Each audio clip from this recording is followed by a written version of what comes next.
ఇక హైదరాబాద్ నగర వ్యాప్తంగా గణేష్ నిమజ్జనానికి సంబంధించిన కార్యక్రమం కన్నుల పండుగగా జరుగుతోంది. దీనికి సంబంధించి ట్యాంక్ బండ్ నుండి మా ప్రతినిధి ప్రవీణ్ లైవ్ ద్వారా అందించడానికి సిద్ధంగా ఉన్నారు. ప్రవీణ్, చెప్పండి.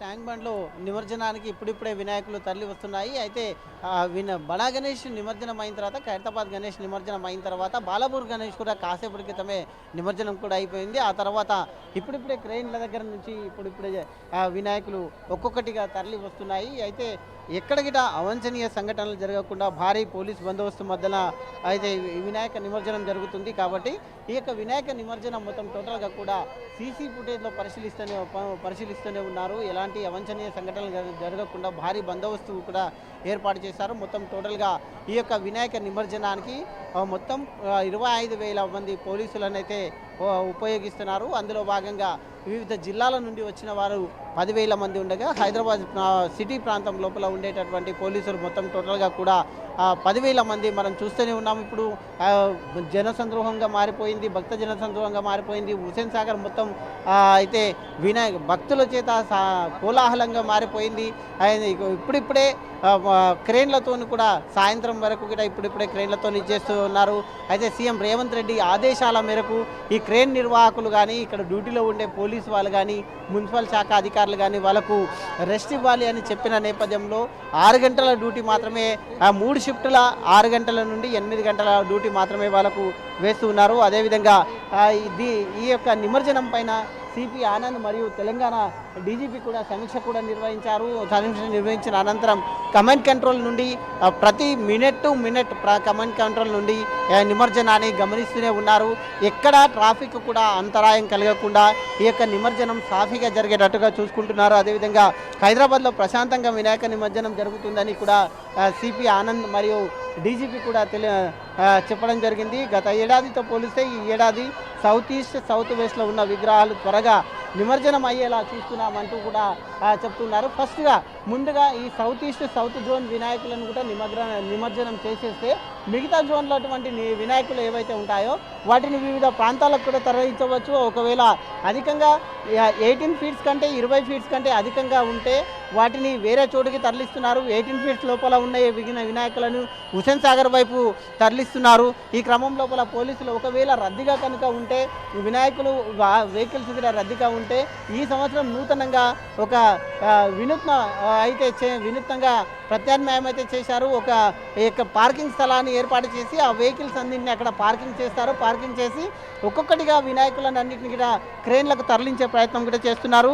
అయితే గత ఏడాది ఆలస్యం కాకుండా చర్యలు గత ఏడాది ఆలస్యం అయింది కాబట్టి ఈ ఏడాది ఆలస్యం కాకుండా నిమజ్జనానికి మొత్తం వినాయకులు తరలి వచ్చేలా చూస్తున్నారు. ఎక్కడ ఖచ్చితంగా రేపు ఉదయం వరకు అన్ని వినాయకులు అయితే హైదరాబాద్ వ్యాప్తంగా 150,000 వినాయకులు ఉంటాయని చెప్తున్నారు ఇప్పటి వరకు. అయితే 3వ రోజు, 5వ రోజు, 9వ రోజు ఈ విధంగా ఇప్పటి వరకు 30 నుండి 40,000 వినాయకులు నిమజ్జనం అయ్యాయని చెప్తున్నారు. ఇంకొక సుమారుగా 1,00,000 వరకు కూడా వినాయకులు ఇంకా ఉంటాయని కూడా చెప్తున్నారు. కాబట్టి అయితే ఎట్టి పరిస్థితుల్లో కూడా రేపు ఉదయం వరకు ఈ నిమజ్జన ప్రాసెస్ మొత్తం కంప్లీట్ చేస్తామంటూ కూడా డీజీపీ చెప్పడం జరిగింది. అలాగే సిపి కూడా చెప్పడం జరిగింది. అయితే గత ఏడాదిలాగా కాకుండా ఈ ఏడాది త్వరగా నిమజ్జనం అయ్యేలా కూడా చూస్తామంటూ కూడా చెప్తూ ఉన్న క్రమం లోపల ఎట్టి పరిస్థితుల్లోనూ కూడా ఖచ్చితంగా మీడియాలో అయితే జనాలకు కూడా సిపి రిక్వెస్ట్ చేయడం జరిగింది. అయితే పబ్లిక్ ట్రాన్స్పోర్ట్స్ ఏవైతే ఉంటాయో వాటిని మాత్రమే వినియోగించుకోవాలి. మీ సొంత వాహనాల్లో రావడం వలన ఇబ్బందులు తలెత్తుతాయి. కాబట్టి వాటిని అక్కడే దూరంగా పార్క్ చేసి రావాల్సి వస్తుంది. కాబట్టి ఖచ్చితంగా అయితే పబ్లిక్ ట్రాన్స్పోర్ట్ ఉపయోగించుకోవాలన్నారు. అదేవిధంగా మెట్రో సమయం కూడా ఈరోజు రాత్రి 2 గంటల వరకు కూడా మెట్రో సమయం పొడిగించారు. అదేవిధంగా ఎంఎంటీఎస్ రైళ్ల సేవలు గిట నిరంతరాయంగా ఉంటాయని కూడా చెప్తున్నారు. అదేవిధంగా ఆర్టీసీని చూసుకుంటే గిట ప్రతి డిపోకు 30 బస్సులను అధికంగా పెంచారని కూడా తెలుస్తుంది. ఈ నేపథ్యంలో ఎక్కడ కూడా జనాలకు ఇబ్బంది రాకుండా, భక్తులకు ఇబ్బంది కలగకుండా మొత్తం టోటల్గా ఈ ప్రాసెస్ అంతా, ఈ ప్రక్రియనంతా పూర్తి చేసే విధంగా పోలీసులు అన్ని చర్యలు తీసుకుంటున్నారని చెప్పాలి. అదేవిధంగా కాసేపటి క్రితమే డీజీపీ తో కలిసి సిపి ట్రై కమిషనరేట్ పరిధిలో ఉండేటటువంటి లేదా హైదరాబాద్ కమిషనర్ సిపి ఆనంద్ కలిసి ఏరియల్ సర్వే కూడా నిర్వహించారు. అయితే ఏరియల్ సర్వేలో బేగంపేటకు చేరుకున్న పొందం ప్రభాకర్తో కలిసి బేగంపేట నుండి ఏరియల్ సర్వేల వినాయక నిమజ్జనం ఏ విధంగా సాగుతుంది అని ప్రాసెస్ కూడా చేశారు. అధికారులకు కూడా కొన్ని సూచనలు చేశారు. ఎలాంటి అవాంఛనీయ సంఘటనలు జరగకుండా ఖచ్చితంగా నిమజ్జనం శాంతియుతంగా జరిగేలా చూడాలని కూడా తెలియడం జరిగింది. కాబట్టి ఇప్పుడిప్పుడే మండపాల దగ్గర ఉన్నటువంటి హైదరాబాద్లో ఉన్నటువంటి మధ్యాహ్నం టైంలో ఏదైతే ఖైరతాబాద్ వినాయకుడి నిమజ్జనం తర్వాత ఇప్పుడిప్పుడే బయలుదేరుతున్నాయి గణేష్లని నిమజ్జనం చేయడానికి బయలుదేరుతున్నారు.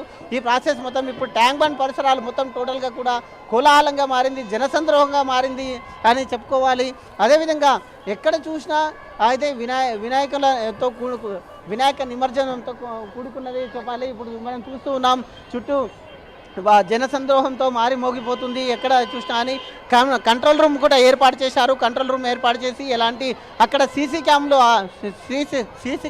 కూడా ఏర్పాటు చేశారు. సీసీ క్యామ్లను ఏర్పాటు చేసి అదేవిధంగా సీసీ క్యామ్లను ఏర్పాటు చేసిన అనంతరం అదేవిధంగా అయితే అధికారులు మొత్తం టోల్గా సర్వం సిద్ధం చేశారని తెలుస్తుంది.